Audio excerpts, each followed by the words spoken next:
Oh boy, we've got a plumbing disaster on our hands. We had a leak under the kitchen sink that slowly dripped underneath the flooring. Oh, that does not look good.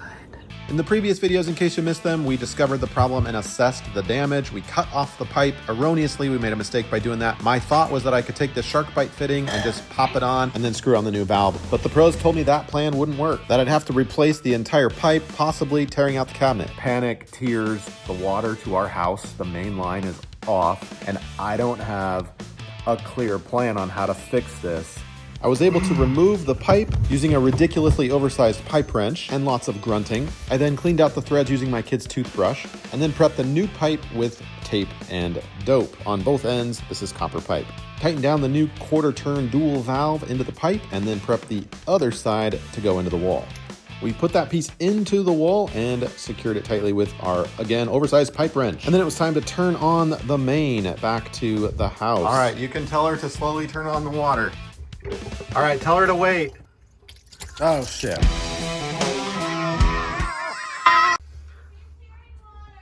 Okay. All right, tell her to wait.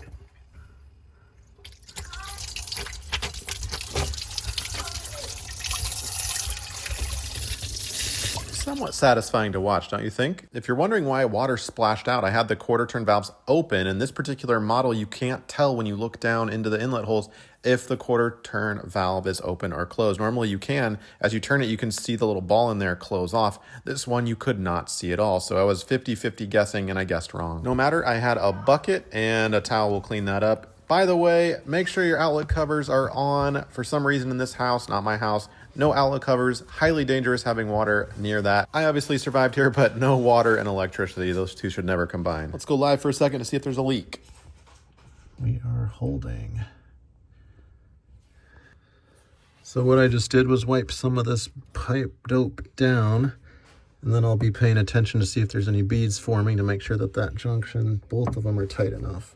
I decided to turn the water main back on before hooking up these little inlets here because I wanted to control for leaks to see if there was something, if there was water dripping, I would be able to say, okay, it's coming from the copper to the elbow junction or the valve to the copper junction, and eliminated the possibility of these inlets that I'm screwing on now having leaks. I'll be testing those in just a minute, but we're so far dry on that copper pipe that threaded copper pipe that I just put into the wall. This part's pretty straightforward. No tape and no dope is necessary. They just, in this particular case, just screw right on to the metal threads and tighten down. I'm tightening both of them by hand. One of them goes to the dishwasher. The other one goes up to the hot water of the faucet. If you're wondering, it's the hot water pipe only.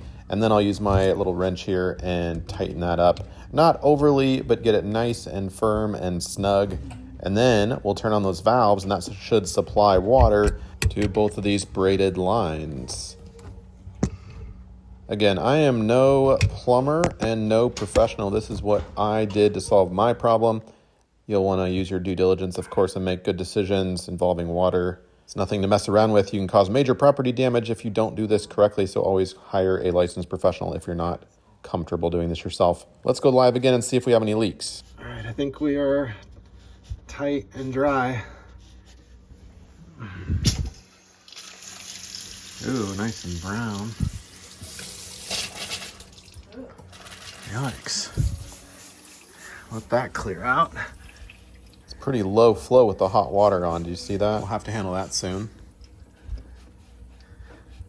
Feeling for leaks here, and we are completely dry. Of course, I'm going to continue to monitor this over the next several days. Now let's move on to this hot mess. The cabinet, remember, is soaked and saturated, so how am I going to dry this out? I'll put this in this video here. We're going to get a box fan and just let it just roll high speed. It's going to sound like a helicopter is landing, but over the period of several hours and certainly days, you should feel it completely dry to the touch. That doesn't mean the wood's completely dry. You can feel it. You're like, oh, it's dry, but look at the discoloration happening here. The best objective measurement is getting a moisture meter. You can see here, this is our normal wood, and we'll move it over here to the wet wood. Again, this is dry to the touch. This has been about 20 hours or so of just constant fan movement. I like to use this as my baseline measurement, 24% still a little high.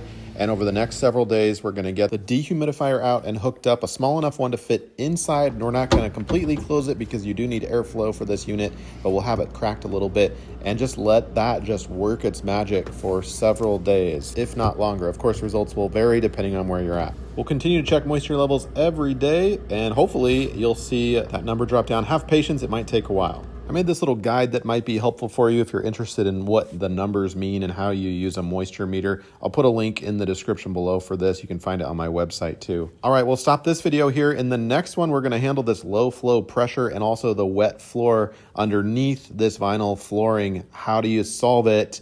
That's coming up next in this project. Be sure to subscribe to the channel so you don't miss it, enable notifications, and visit my website for awesome, hopefully awesome, certainly useful resources that you need as a homeowner. We'll see you in the next video.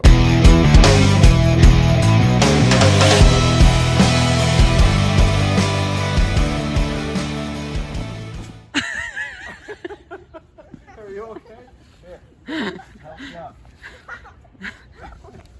All right, do it again. You ready? No, not so hard. Okay, not so hard. Ready?